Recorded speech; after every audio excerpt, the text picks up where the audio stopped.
Cloud engineering salaries sit near the top of the market.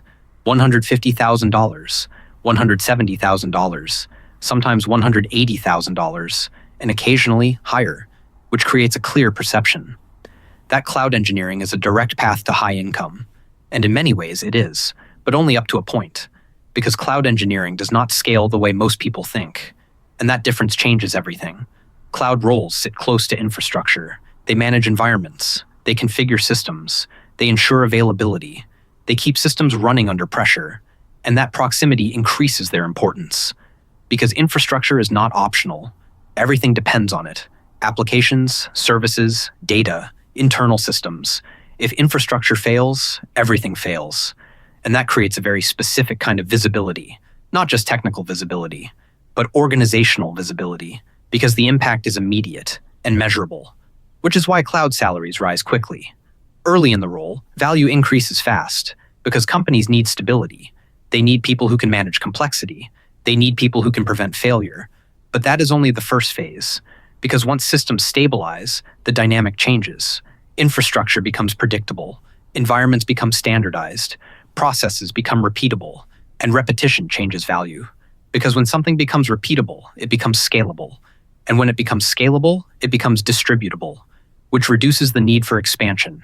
You don't need unlimited cloud engineers. You need enough to maintain the system, enough to support growth, but not more than that. And once that threshold is reached, growth slows, not because the role loses value, but because the system no longer needs to scale that role. This creates a structural ceiling around $170,000, $180,000, where compensation stabilizes, not suddenly, but gradually. You continue improving. You gain more responsibility. You manage larger environments. You work on more complex systems. But the structure around you does not change. And without structural change, compensation slows. This is where most engineers misread the situation. They assume more certifications, more tools, more experience will break the ceiling. But the ceiling is not skill-based. It is structural. Cloud roles manage systems. But they don't always control them. And that distinction is critical. Because managing a system and defining a system are not the same thing. Control sits at a higher level. Architecture, platform design, system ownership. And that is where compensation continues to expand. Not because those roles are more technical, but because they are harder to distribute. You can assign multiple engineers to manage infrastructure. You can split environments. You can divide responsibilities. But you cannot assign 10 people to define a system. At some point, control consolidates. And where control consolidates, value concentrates. That is why the ceiling exists, and why it holds, even for strong engineers, even for experienced ones, and even in high-paying companies, because the structure is consistent across environments, across industries, across teams. You are not just growing within a role, you are operating inside a system, and that system defines how far the role can go. There is also a second layer most people don't see. Cloud environments reduce complexity over time. They abstract infrastructure, they standardize deployment, they reduce the need for deep intervention, which means the system itself becomes easier to manage. And when a system becomes easier to manage, it requires fewer high-leverage roles. That reduction is gradual, but it is constant.